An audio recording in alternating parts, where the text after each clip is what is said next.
Iran ने straight of Hormuz को पूरी तरह से बंद कर दिया है। स्ट्रेट ऑफ हॉर्मुज इस समय जहाजों की आवाजाही पूरी तरह से ठप है। दरअसल ईरान की IRGC ने स्ट्रेट ऑफ हॉर्मुज में साइप्रस के झंडे वाले कंटेनर जहाज पर हमला कर दिया था। सेटकॉम के मुताबिक इस हमले में जहाज में आग लग गई, इंजन को भारी नुकसान पहुंचा और चालक दल का एक सदस्य लापता है। अमेरिका ने इसी के जवाब में ईरान पर हमला किया। ईरान ने अमेरिकी नेवी के 5th फ्लीट हेडक्वार्टर को फिर निशाना बनाया। ईरान का दावा, उसके हमले से बहरीन में अमेरिकी बेस को काफी नुकसान हुआ। हमले के बाद अमेरिकी बेस से धुआं उठता देखा गया। हालांकि अमेरिका की ओर से अब तक इस बारे में इस दावे की आधिकारिक पुष्टि नहीं हो पाई है। लगातार बढ़ते तनाव के बीच पूरे इलाके में सुरक्षा अलर्ट को बढ़ा दिया गया है। जॉर्डन में ईरान के सॉल्ट एयरबेस को निशाना बनाया गया। ईरान ने जॉर्डन के सॉल्टी एयरबेस पर एक के बाद एक 12 बैलिस्टिक मिसाइल दागी। कंफर्म टारगेट मिसाइल पर 3 हिट हुई। बता दें कि जॉर्डन के मुस्वाक सॉल्टी एयरबेस पर ही अमेरिका के F-35 जेट का बेड़ा रहता है। बताया जा रहा है कि ईरान ने उसे ही टारगेट करके अटैक किया।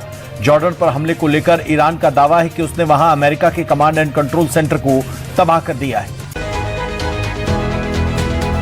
राम मंदिर चढ़ावा चोरी और SIT की जांच अंतिम चरण में है। सोमवार को फिर SIT की टीम लखनऊ से अयोध्या जाएगी। 15 जुलाई तक SIT को अपनी फाइनल रिपोर्ट सरकार को सौंपनी है। बताया जा रहा है कि SIT राम मंदिर में चढ़ावे की निगरानी के लिए AI आधारित निगरानी सिस्टम डेवलप करने की सलाह दे सकती है, जिससे आगे किसी भी कीमत पर चढ़ावा चोरी जैसी घटना ना हो। साथ ही SIT जांच के बाद चढ़ावा चोरी रोकने के लिए मंदिर में व्यवस्थित संचालन का भी सुझाव दे सकती है। आम आदमी पार्टी के संयोजक अरविंद केजरीवाल ने जापानी पार्क में सुंदरकांड का पाठ किया। अरविंद केजरीवाल के साथ पत्नी सुनीता केजरीवाल भी पाठ में शामिल हुई। साथ ही मनीष सिसोदिया भी मौजूद रहे। इस पाठ के बाद अरविंद केजरीवाल ने राम मंदिर के मुद्दे को लेकर देश भर में सिग्नेचर अभियान की शुरुआत की। राम मंदिर चढ़ावा चोरी मामले को लेकर बोले आप संयोजक अरविंद केजरीवाल। कहा, अयोध्या में श्री राम जन्मभूमि में डकैती हुई, उससे पूरी दुनिया के राम भक्तों को ठेस पहुंची। भगवान के नाम पर जो लाखों करोड़ों भक्तों ने पैसे दिए, उन पैसों की चोरी हुई। 8 महीने की CCTV रिकॉर्डिंग डिलीट कर दी गई। हम सोच रहे हैं कि ऊपर वाले लोग कुछ न कुछ करेंगे, लेकिन अब ये साफ हो गया कि वो कुछ नहीं करेंगे। उन्हीं की पार्टी और उन्हीं के लोग इसमें शामिल हैं।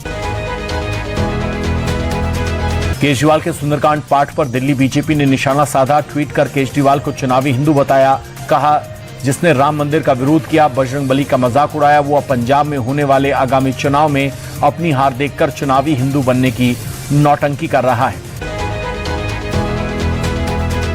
संसद का मॉनसून सत्र शुरू होने से पहले सरकार ने 19 जुलाई को सर्वदलीय बैठक बुलाई है। 19 जुलाई को सुबह 11 बजे संसद भवन में मीटिंग होगी। बैठक में सत्र के दौरान चर्चा के विषयों का एजेंडा तय होगा।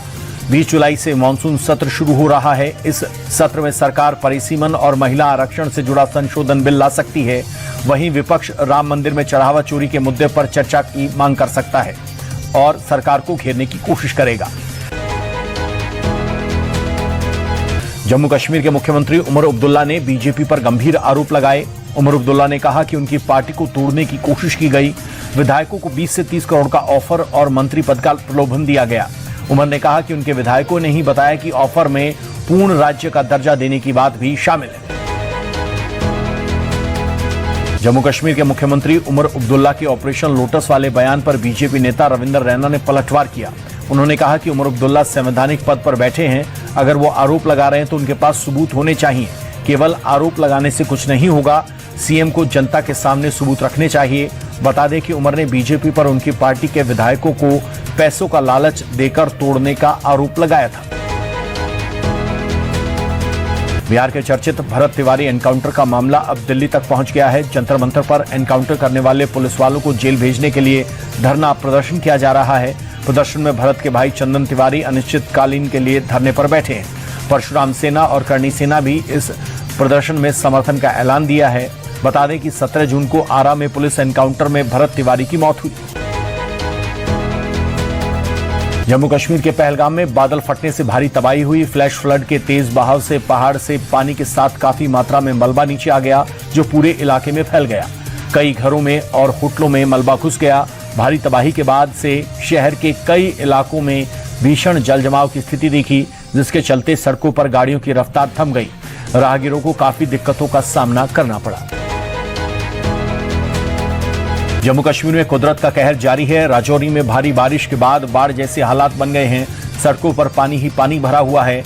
मुरादपुर में स्थित शमशान घाट बाढ़ में पानी में डूब गया। सड़कें तालाब में तब्दील हो गई। भीषण जलबहाव के चलते लोगों का जनजीवन पूरी तरह से अस्त व्यस्त हो गया है।